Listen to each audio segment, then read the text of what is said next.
La parole de Dieu nous parle des tempêtes, nous parle des situations difficiles, nous parle même parfois d'un moment où ce sont les ténèbres qui agissent avec puissance dans nos vies. Le Seigneur va dire ces paroles avant qu'il soit arrêté par un groupe d'hommes qui étaient rebelles contre Dieu, qui étaient vraiment pleins de méchanceté, de l'envie juste de nuire. Et le Seigneur leur a dit simplement, voici votre heure et la puissance des ténèbres. Notre rébellion, notre cœur parfois méchant, finalement ouvre la porte aux ténèbres, à l'ennemi. Et ici, on a ceci par la voix de Démétrius, on en avait parlé dimanche dernier, celui qui construisait ces petits temples de Artémis et qui voyait du coup toute son entreprise, ce marché très lucratif, et finalement être mis en péril par la prédication d'un homme, Paul, qui disait quoi? Jésus est venu sur terre, c'est le Fils de Dieu, il est mort, il est ressuscité. Quel danger pour le monde. Plutôt quel danger pour les ténèbres. Et c'est vrai. C'est le plus beau cadeau que Dieu a donné à l'être humain. Il a donné la création, il a donné le mariage, il a donné tellement de choses. Il a donné Jésus. C'est le plus beau cadeau qu'il a donné. Et ce plus beau cadeau, eh bien, c'est effectivement un danger pour les ténèbres. Il y a un combat, on l'avait vu, un combat, mais dans la parole de Dieu, on voit que avec le Seigneur, toutes les tempêtes ont une fin. Avec Dieu, toutes les tempêtes ont une fin. Et soyez-en assurés. Parfois, c'est nous qui nous jetons dans la tempête, comme Jonas. C'est nous qui créons les tempêtes, des fois par nos actions. Parfois, nous subissons des tempêtes et on se dit, mais pourquoi? Pourquoi? Le Seigneur veut vous prendre la main ce matin, veut vous prendre la main. Et avec lui, il ne dit pas qu'il n'y aura pas de tempête, mais il dit que les tempêtes, toutes les tempêtes que vous vivrez auront une fin. C'est l'assurance du Seigneur. Et si un jour vous invitez Jésus dans votre barque, eh bien vous allez vivre ce que les disciples ont vécu, une tempête horrible. Les disciples ont cru périr, se noyer. Jésus dormait. Jésus, je ne sais pas s'il avait été au Jésus Festival la veille, mais il était crevé, il dormait. Il dormait et les disciples avaient peur. Et ils ont vécu cet enseignement incroyable parce que Jésus va leur reprocher leur manque de foi. Pourquoi avez-vous douté? Parce qu'on va mourir. Non. Parce que Jésus était dans la barque. Et si Jésus est dans votre barque, toutes les tempêtes ont une fin. Vous ne pouvez pas périr. Vous pouvez être bousculé, vous pouvez être mis à terre, mais vous ne pouvez pas périr. Le Seigneur donne cette assurance. Elle vient de lui. C'est le ressuscité, celui qui a vaincu la mort. Les démons, Satan, l'ennemi qui dit cela. Et alors, la tempête prend fin, c'est encourageant, mais on a quand même cette fin de tempête aujourd'hui. Et on reprend au verset 33, on s'est arrêté, au verset, plutôt on va prendre à partir du verset 32. Pour remettre en contexte, alors il y a Démétrius, au verset 24, qui fabriquait des temples d'Artémis en argent. Il rassemble tous ceux qui exercent une activité similaire, verset 25. Et il essaie du coup de créer une sorte d'émeute contre Paul pour le faire taire, parce que il dit, vous savez que notre prospérité dépend de cette industrie. Or, vous voyez et entendez dire que non seulement à Éphèse, mais presque dans toute l'Asie, la région ouest de la Turquie actuelle, ce Paul a persuadé et détourné une grande foule en disant que les dieux fabriqués par la main de l'homme ne sont pas des dieux. Verset 26, c'est-à-dire ne sont rien. Verset 27, cela risque non seulement de discréditer notre activité, mais aussi de réduire à néant l'importance du temple de la grande déesse Artémis, et même de dépouiller de sa majesté celle que toute l'Asie et le monde entier vénèrent. Alors il s'enflamme un petit peu là, mais on est d'accord que ce qu'il voulait, c'était sa prospérité, c'est ce qu'on avait vu. Et on voit qu'en premier, il y a chez ces personnes qui sont attachées au temple de divinité, idolâtre, mais en fait, il y a simplement l'attachement à leur prospérité, à leurs biens.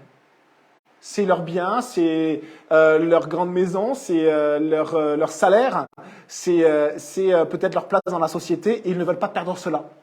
Ce qui est intéressant, c'est que Jésus avait enseigné sur la prospérité, et il avait dit ceci très simplement. Luc 16, verset 13, « Nul serviteur ne peut servir deux maîtres. » Est-ce que vous saviez que nous sommes tous serviteurs? Même les plus libres, même la France insoumise, qui n'ont pas de maître, ils sont serviteurs de quelqu'un, forcément. On est tous serviteurs, par contre, on peut choisir notre maître. Et le Seigneur dit ceci, on ne peut servir deux maîtres, car ou il haïra l'un et aimera l'autre, ou il s'attachera à l'un et méprisera l'autre. Et la question que Jésus pose à ce moment-là, c'est qui est votre maître? Qui est votre maître? Je n'ai pas de maître. On en a tous un. Parce qu'on n'est pas Dieu, on est des hommes, et on est lié à des choses qui nous dominent, qui nous dirigent. Et donc ça, c'est notre maître. Leur maître, c'est la prospérité. Qui est notre maître? Et Jésus va dire ceci, vous ne pouvez pas servir Dieu et l'argent. Carrément, mammon, le Dieu de l'argent. Vous ne pouvez pas servir Dieu et l'argent. Vous ne pouvez pas servir Dieu et vous au centre de votre vie. Moi. On ne peut pas. À un moment donné, il faut choisir qui est Dieu. C'est moi ou c'est Dieu? C'est l'argent ou c'est Dieu? C'est le plaisir ou c'est Dieu? Qui est mon Seigneur? Et alors, on a ceci. Hein, et avec cet attachement, regardez ce qu'il y a, c'est intéressant. Il y a aussi, finalement, une allégeance à des faux dieux. Une allégeance, finalement, aux ténèbres. Une allégeance à Artémis. Finalement liée à quelque chose de très terre à terre. Je veux simplement mon bien-être personnel. Mais l'avoir placé au-dessus de tout fait que finalement, ils sont liés même à l'immoralité, à l'idolâtrie.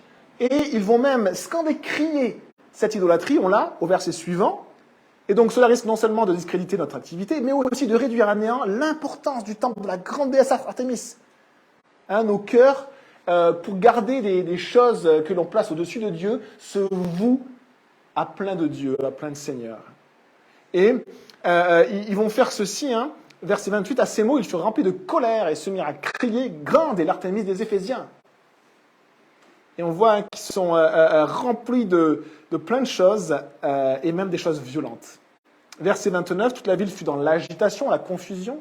Ils se précipitèrent tous ensemble au théâtre.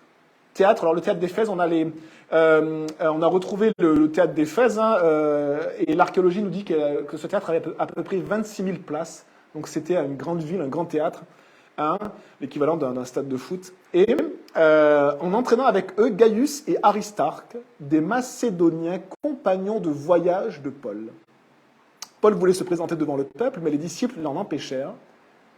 Et même quelques asiarques, c'est-à-dire des responsables régionaux de l'administration de cette région-là, hein, qui étaient les amis de Paul, envoyèrent quelqu'un vers lui pour l'inviter à ne pas se rendre au théâtre. Les uns criaient une chose, les autres une autre, car la confusion régnait dans l'assemblée et la plupart ne savaient pas pourquoi ils s'étaient réunis.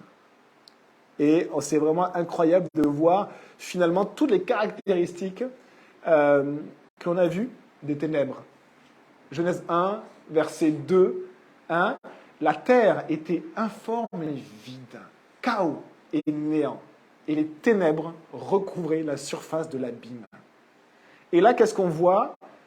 On voit qu'ils se vouent à des choses de néant, verset 27, qu'ils sont dans l'agitation, la colère, le chaos, hein, la confusion. Et la parole de Dieu nous dit que les ténèbres auxquelles ils se vouent recouvrent l'abîme. L'abîme, c'est ce qui est profond, qui n'a pas de fond. Ce qui les abîmes, c'est là où on périt. C'est d'ailleurs là où on périt pour les Juifs de tout temps. Hein, ça a été l'océan ou le désert. Ça a été les lieux de l'ennemi. Hein, les abîmes, ces eaux qui n'ont pas de fond, les mers. Hein, quand on plonge au milieu de la mer, on ne sait pas ce qu'il y a en dessous.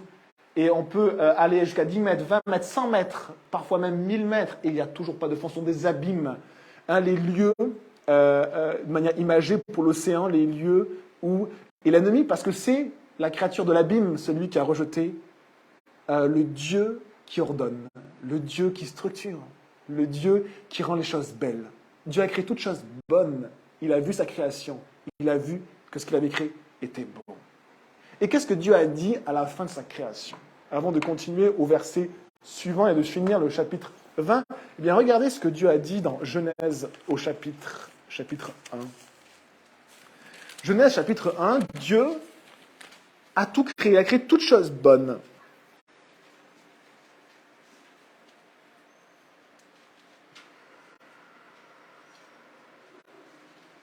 Et aidez-moi, je cherche juste le verset où Dieu, où il est marqué simplement que Dieu s'est reposé. Je l'ai ici, si vous le trouvez, donnez-le-moi. Sinon, je peux le retrouver. Genèse 2, verset 2. Le 7e jour, Dieu mit un terme à son travail de création. Il avait réglé ce problème des ténèbres, puisqu'il les avait séparés de la lumière. Il avait réglé ce problème de chaos et de vide, parce qu'il avait rempli la terre. Parce qu'il avait structuré, ordonné, organisé. Il n'y avait plus de chaos, il n'y avait plus de néant. Les abîmes avaient des limites. Il a dit à l'eau, tu ne dépasseras pas cette frontière. Au ciel, tu iras jusque-là. Dieu a tout créé, il a travaillé. Regardez, après son travail, il a vu que tout était bon, et le 7e jour, Dieu mit un terme à son travail de création. Il se reposa de toute son activité le 7e jour. Pour les Juifs, c'est le Shabbat. Pour nous, c'est le dimanche. Et c'est un moment, le dimanche ou le samedi, suivant le moment où vous vous réunissez en église, c'est un moment où on se repose en Dieu. On vient se reposer en Dieu. C'est beau de se dire, je prends ce temps et je sais que mon âme va se reposer. J'ai eu mes activités, mes défis, mes tempêtes, je vais me reposer en Dieu maintenant.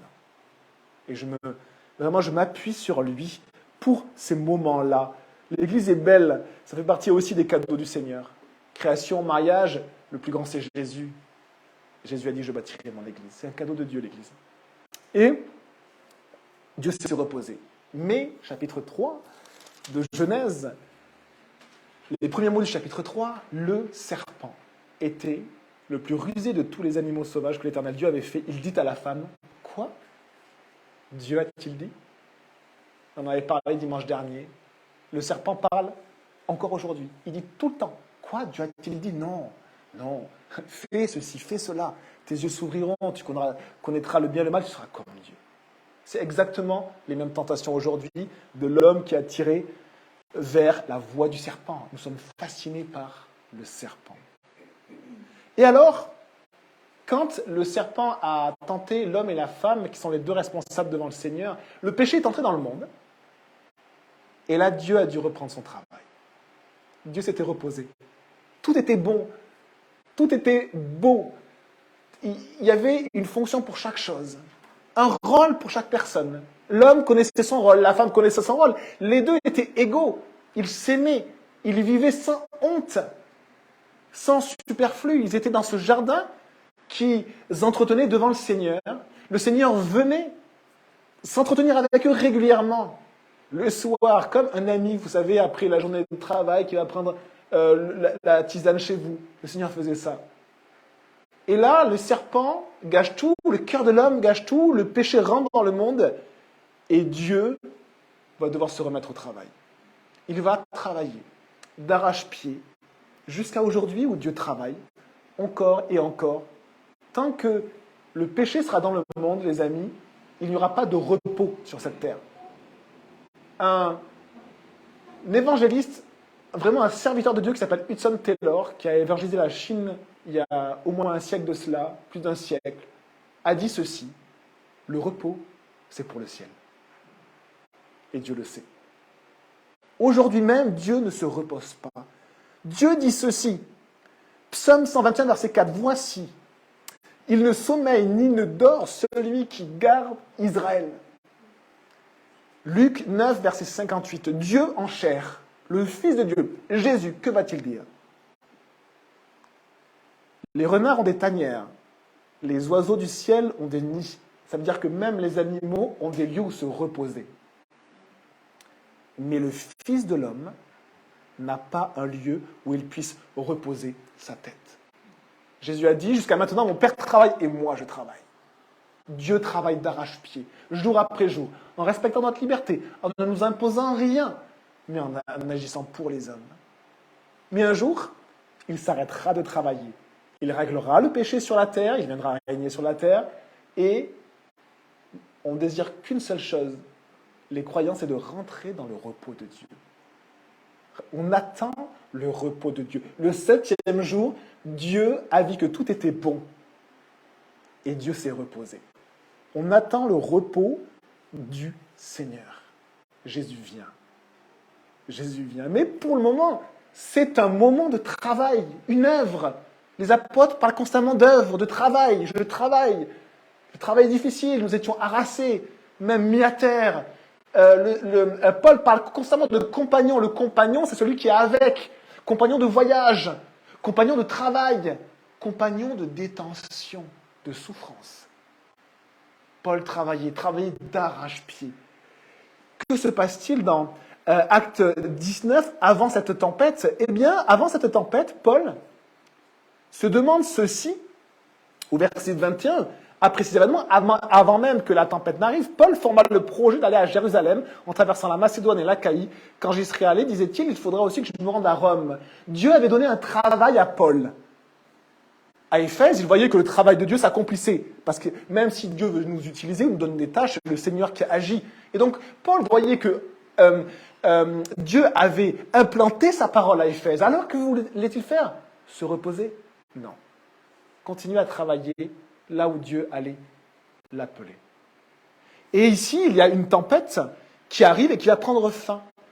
Et on va voir au chapitre 20 que Paul, en fait, est attendu la fin de la tempête pour saluer les frères et sœurs, pour les encourager. Hein, on lit ça dans Acte 20 et verset 1. On a ceci. On a simplement ce verset. Lorsque le tumulte eut cessé, donc lorsque la tempête eut cessé, Paul fit venir les disciples et les encouragea. Le vrai terme, c'est saluer. Mais on peut penser qu'après cette tempête, ces salutations, où finalement il disait qu'il allait juste partir, eh bien c'était aussi des moments d'encouragement. Puis il prit congé d'eux et partit pour la Macédoine. Pourquoi? Pour œuvrer, pour travailler, pour faire ce que le Seigneur lui disait de faire. Oui, mais c'est Paul. Paul, il a eu un appel, Paul, il est apôtre. Moi, je n'ai pas d'appel, moi, je ne sais pas ce qu'il faut que je fasse. Chaque jour, Jésus t'invite à le laisser rentrer dans ta vie. Et il va te montrer plein de choses à faire avec lui. La première chose que le Seigneur nous invite à faire, c'est de vivre nos journées avec lui. Premier travail. Est-ce que déjà, j'invite Jésus chaque jour avec moi dans mes activités?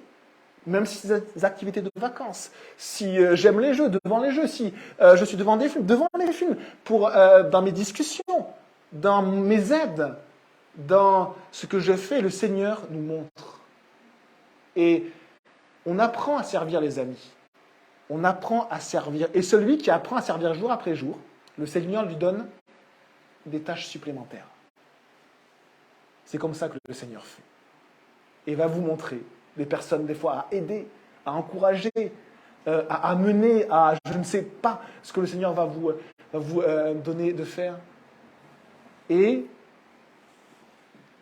Dieu travaille et il ne sommeille ni ne dort celui qui garde Israël. Alors on prend le passage d'aujourd'hui, verset 33 du chapitre 19.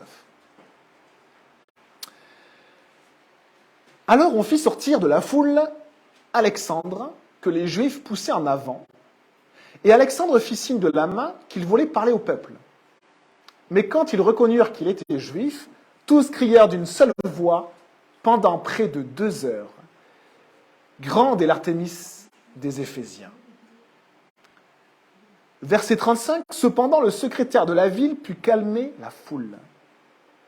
Éphésiens, dit-il, quelle est la personne qui ignore que la ville d'Éphèse est la gardienne du temple de la grande déesse Artémis et de sa statue tombée du ciel? C'est un fait incontestable. Vous devez vous calmer et ne rien faire avec précipitation.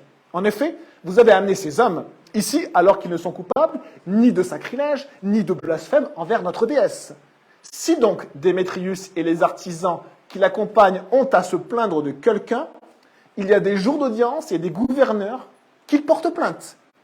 Et si vous avez d'autres réclamations, cela se réglera dans une assemblée légale. Nous risquons en effet d'être accusés de révolte pour ce qui s'est passé aujourd'hui, puisqu'il n'existe aucun motif qui nous permette de justifier cet attroupement. Avec ces paroles, il congédia l'assemblée. La tempête se calme par la prise de parole d'une personne. Et on voit à quel point dans ce texte, cette personne qui est sûrement un incroyant, Dieu l'utilise, il suscite cet homme qui finalement parle avec sagesse et parle aussi avec droiture et parle aussi avec vérité. Et on est dans cette intervention qui va complètement calmer ce tumulte de plusieurs heures, cette ville en ébullition, cette atmosphère si bizarre ou méchante. Je ne sais pas si vous avez déjà vécu ça. J'avais vécu ça une fois au printemps de Bourges, on parlait de Jésus dans la rue, puis à un moment donné, il y a vraiment eu un switch à près de 10 heures, je crois. Tout d'un coup, on a senti comme une lourdeur, chaque croyant, une lourdeur qui venait. On entendait des gens qui chantaient, qui se tenaient la main en faisant une file, en prenant toute la rue et en venant pas après pas. C'était très très bizarre. Et on a tous senti une lourdeur. Et hop, on est rentré dans l'église pour prier. Parfois, il y a comme ça une lourdeur, comme une méchanceté stagnante. Les gens rigolent, il n'y a pas de joie. Les gens disent, on s'amuse, il n'y a pas d'amusement. Il y a comme ça quelque chose de noir, vraiment de prégnant. Et là, en tant que croyant, on sent vraiment qu'on est comme s'il y a une noirceur qui est palpable. Et donc, on a juste prié pour la ville. Ici, il y a cette noirceur-là. Et Dieu, finalement, suscite une personne qui est étonnante parce qu'on voit qu'il y a plusieurs personnes qui sont citées. Il y a plusieurs personnes qui sont citées. Les premières personnes qui sont citées dans cette agitation, eh bien, c'est deux personnes qui sont les compagnons de voyage de Paul. Hein, les compagnons de voyage de Paul, on les voit dans ce chapitre-là. Et ils s'appellent Gaius et Aristarque. Verset 29, on voit donc ces deux personnes compagnons de Paul, compagnons de voyage. Donc des personnes finalement qui ont fait un bout de chemin avec Paul, qui étaient ici sûrement pour servir avec lui, pour l'aider. Au verset 31, on voit d'autres amis. Cette fois-ci, des amis qui sont sûrement incroyants. Des amis de Paul, des personnes haut placées qui finalement étaient favorables à ce que Paul disait. Hein, Paul n'agressait personne, il présentait la parole de Jésus avec grâce et avec vérité. Et ces personnes, finalement, étaient favorables à Paul et du coup, ils lui donnent des conseils. Et puis encore, on a un certain Alexandre. Alexandre, un juif.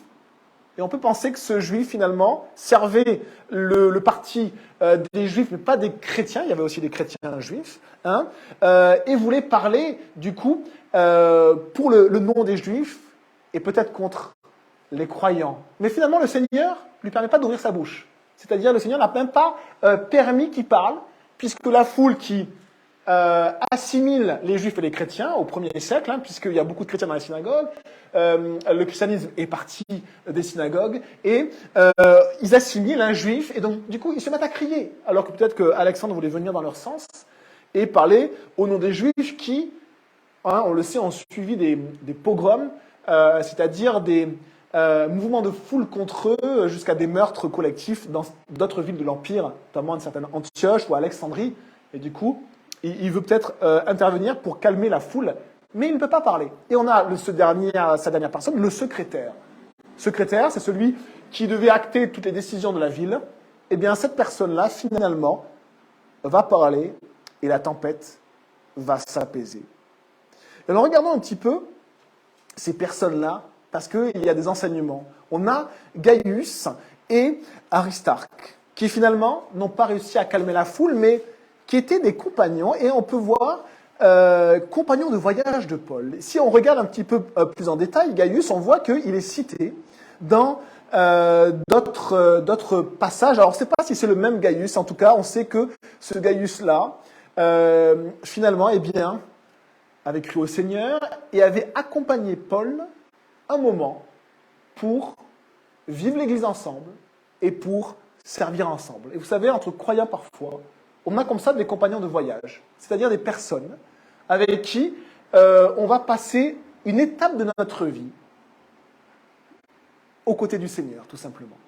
Et on a ici, et après ce moment va prendre fin. Et on a ici Aristarque. Donc on voit pardon, que Gaius avait été baptisé par Paul dans 1 Corinthiens, comme d'ailleurs d'autres personnes. Et on a Aristarque. Aristarque, lui, on voit que donc c'est un compagnon de voyage. Et ce qui est très joli, c'est qu'on voit dans Acte 20, il apparaît à nouveau, et sous ces termes-là, hein, et Acte 27 également, on a des compagnons, plus que de voyage, des compagnons d'œuvre. Hein, on voit dans Acte 20, verset 4, qu'il y a tout un groupe qui accompagnait Paul, je ne vais pas citer tous les noms, dont Aristarque. On voit dans Acte 27, effectivement, que Aristarque est encore avec Paul. Aristarque est plus que juste un compagnon de voyage de Paul. Finalement, il a commencé à travailler avec Paul et voir que le Seigneur l'appelait à travailler avec lui. Garder un contact. Et on voit que cette œuvre-là d'Aristarque va continuer dans les épîtres. On voit que dans Philémon 1, verset 24, eh bien, Paul dit ceci, je te salue Philémon, ainsi que Marc, Aristarque, Démas et Luc, mes compagnons d'œuvre. Des compagnons d'œuvre, des compagnons de travail. Il y a une œuvre que Dieu fait sur la terre. Dieu appelle des ouvriers dans sa moisson. Et parfois, on essaie de travailler avec d'autres croyants, ça ne marche pas. Et puis le Seigneur envoie des personnes où on voit notre chemin pour travailler ensemble, pour être dirigés dans la même direction. Paul va vivre plusieurs amitiés ou contacts très différents parmi les chrétiens. Des personnes qui vont se retourner contre lui, des personnes qui vont le suivre juste un bout de chemin, des compagnons de voyage, et des personnes qui vont le suivre jusqu'au bout. Aristarque fait partie de ces gens qui vont suivre Paul jusqu'au bout, à tel point que dans Colossiens 4, il est dit ceci, Aristarque, mon compagnon, cette fois-ci, de captivité. Et c'est beau de voir ces degrés, on pourrait dire, de relations parmi les croyants, qui sont toutes bonnes. On n'est pas forcément les meilleurs amis du monde avec tous les croyants. On aime se retrouver entre croyants, et parfois il y a des étapes dans la vie. Et parfois le Seigneur même nous amène à travailler ensemble. Quelle joie. C'est dur. Le faire aiguise le fer, comme dit la parole de Dieu. C'est dur de travailler ensemble, parce qu'il y a forcément un leadership, il y a une organisation. Et Paul souvent prenait le leadership, et alors c'était pas forcément évident peut-être. Mais Aristarque a œuvré, a accompagné Paul, a aidé Paul, a servi Paul, a servi avec Paul, co-ouvrier. Et puis on voit qu'en travaillant ensemble, et finalement on apprend à souffrir ensemble. Et Aristarque a appris aussi à prendre une part que Paul avait, cette part de souffrance. Paul avait une grande part de souffrance parce qu'il avait une grande responsabilité. Le leadership s'accompagne d'une part de souffrance, d'une part de responsabilité. Et là, Aristarque, on voit à quel point il prend même cette part de souffrance. Compagnon de captivité, compagnon de souffrance, on pourrait dire. C'est très beau de voir cette personne Aristarque et également Gaius, qui sont deux amis de Paul. Et alors après, on a d'autres amis, des amis incroyants. Est-ce que vous avez des amis qui ne sont pas croyants? Paul en avait, il s'entendait tellement bien avec eux, il priait pour eux, il allait sûrement les voir, eux allaient le voir. Mais il n'était pas au Seigneur, peut-être était-il en chemin. Et là aussi, sur nos amis, eh bien, le Seigneur fait parfois un tri. Le Seigneur fait un tri, parfois il nous montre des relations avec des personnes non croyantes dans lesquelles nous investir. Et parfois il nous montre aussi des relations qui sont toxiques avec des croyants ou des incroyants. Et nous avons le droit, les amis, de couper des relations qui sont toxiques. Avec toujours cette même idée. Je veux simplement rechercher l'approbation de Dieu, pas l'approbation de mes amis. L'approbation de Dieu seul. Je veux faire le travail que Dieu me donne, pas celui que les autres personnes vont me dire. Et on voit donc des amis asiarques de Paul, des amis non-croyants. Et on voit ensuite un Alexandre. Alors Alexandre, on se demande qui c'est un juif. Un juif, et il y a un Alexandre qui est cité dans la parole de Dieu, un Alexandre qui a été une personne qui s'est retournée avec violence contre Paul. On ne sait pas si cette personne avait été touchée par Paul, et puis s'est détournée. On ne sait pas si finalement elle a toujours été une opposition féroce. Mais on voit ceci, je vous lis 2 versets, 1 Timothée 1,20. Ceux qui ont fait naufrage à la foi, dont Hyménée et Alexandre, et dans 2 Timothée 4, Alexandre m'a fait beaucoup de mal. Le Seigneur lui rendra selon ses œuvres. Ce qui est très étonnant, c'est que parfois il est possible que des personnes qu'on considère comme nos propres amis nous fassent beaucoup de mal. Et le Seigneur nous rappelle ceci, de ne pas juger, de ne pas finalement appliquer, de nous venger aucunement, de ne pas forcément parler mal, mais de laisser le Seigneur rendre à chacun de manière juste. Et on a le droit, les amis, sur des relations toxiques, comme peut-être celle d'Alexandre, de couper les relations. On a le droit. On essaie, puis on se prend des coups de bâton, et encore des coups de bâton, et encore des coups de bâton. Très étonnant. Et à tel point que finalement, on nous fait du mal. On a une relation toxique. Et le Seigneur dit que vous pouvez... Paul dit ceci même, il dit, je l'ai livré à Satan. C'est-à-dire que je l'ai vraiment mis en dehors même de ma sphère d'activité, ma sphère d'amitié. Et voilà cet Alexandre, est-ce que c'était le même? C'est difficile à savoir. Par contre, dans le texte, on voit que cet Alexandre, sûrement, allait parler pour les Juifs et contre les chrétiens. Alors il est possible que ce soit cet homme-là. Étonnant. Et ensuite, après Alexandre, on a ce secrétaire. La foule ne veut rien savoir des Juifs. Hein? Quand ils reconnurent qu'il était juif, tous crièrent d'une seule voix pendant près de 2 heures, grande est l'Artémise des Éphésiens. Et au verset 35, cependant, le secrétaire de la ville put calmer la foule. Éphésiens, dit-il, quelle est la personne qui ignore que la ville d'Éphèse est la gardienne du temple, de la grande déesse Artémis et de sa statue tombée du ciel? En une parole, il est calme, il va dans leur sens. Mais il faut savoir une chose, c'est que ces termes-là sont des termes officiels, en fait. Gardienne du temple de la déesse Artémis, gardienne du temple, c'était un titre que certaines villes de la région d'Asie, ouest de la Turquie, prenaient quand ils avaient un lieu religieux connu, un centre religieux connu. Hein. On a des centres comme ça, connus, que ce soit en Grèce ou en Turquie, dans le monde grec, le monde romain. Et du coup, ils prenaient vraiment un titre de fierté. Ils étaient la gardienne du temple de telle déesse. Et donc, ce secrétaire dit, très bien, on sait, tout le monde sait que votre ville a le titre de gardienne du temple, de la grande déesse, calmez-vous. Et deuxième chose, il dit, on sait aussi, tout le monde sait aussi que votre statue, on dit qu'elle est tombée du ciel. Et c'était ce qu'on disait effectivement de la statue d'Artémis, une statue en bois, je ne sais pas forcément de quel bois, mais une statue en bois, et les gens d'Éphèse aimaient dire qu'elle était venue du ciel, descendue de Jupiter, littéralement. Et c'était quelque chose de sacré pour eux. Un peu comme les vaches sacrées en Inde, c'est sacré. Ok, on sait que les vaches sont sacrées en Inde, on le sait. Eh bien, voici ce que dit le secrétaire. On sait que la statue en bois est sacrée. Regardez comment il continue. C'est un fait incontestable, ça veut dire que l'on ne peut nier. Vous devez vous calmer. Et ne rien faire avec précipitation. En effet, vous avez amené ces hommes ici alors qu'ils ne sont coupables ni de sacrilège ni de blasphème envers notre déesse. Paul avait le droit de croire en Jésus, il avait le droit de parler de Jésus même à Éphèse. C'est un peu la liberté que sous-entend sa prise de parole. Mais ce qui est intéressant, c'est que Paul finalement ne s'est pas attaqué à Artémis. Il ne s'est pas attaqué au temple. Il ne s'est pas attaqué à Démétrius. Il a parlé de Jésus. Il a partagé la vérité. Et c'est intéressant de voir ceci parce que dans notre manière de voir les musulmans, de voir le groupe LGBT, de voir des personnes incroyantes, quelle est notre attitude? Eh bien, on voit que Paul, finalement, partageait Jésus et la vérité. Par contre, indirectement, la vérité est très très dure à entendre.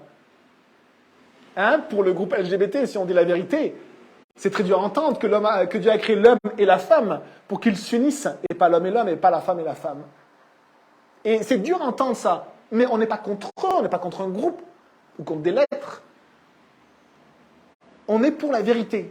Et ce que Paul va dire dans ses épîtres, notamment de ses compagnons d'œuvre, il va voir ceux qui parlent contre lui, ceux qui ont l'esprit de parti, des croyants, mais finalement qui veulent un peu se mettre en avant et puis casser un peu de sucre sur le dos des autres. Parfois, peut-être on le fait, parfois même moi je le fais. Si le Seigneur nous le montre, il faut simplement demander pardon au Seigneur. On n'est pas là pour parler contre les autres, contre nos frères et sœurs.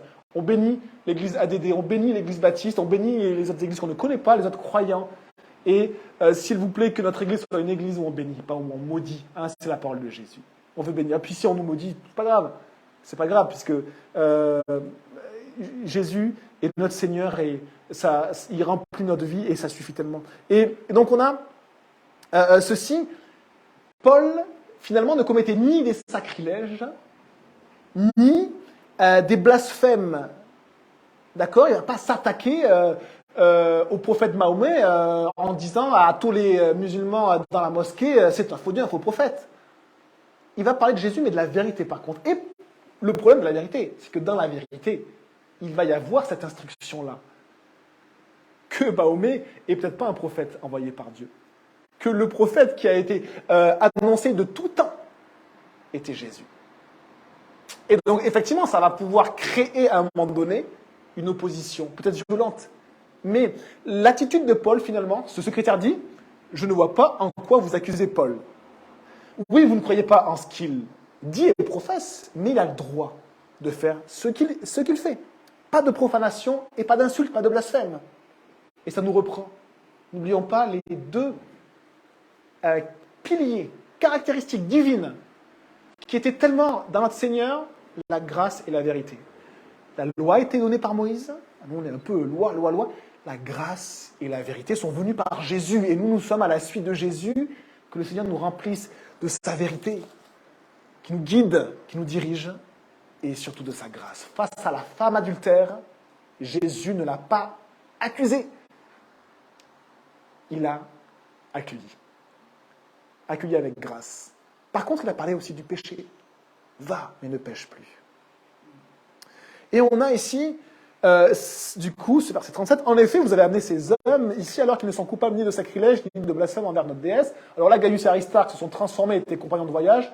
Ils se sont un peu transformés en compagnons de souffrance à un moment donné, puisqu'ils prennent, pour Paul, là, ils prennent les coups de bâton. Paul devait détester ça. Il devait se dire, non, c'est à moi de prendre les coups de bâton. C'est moi que le Seigneur m'a envoyé. Il voulait y aller. Tout le monde le retient. Paul écoute. Il en avait connu d'autres. Il avait connu tellement de choses, mais il écoute. Et voici comment continue cet homme.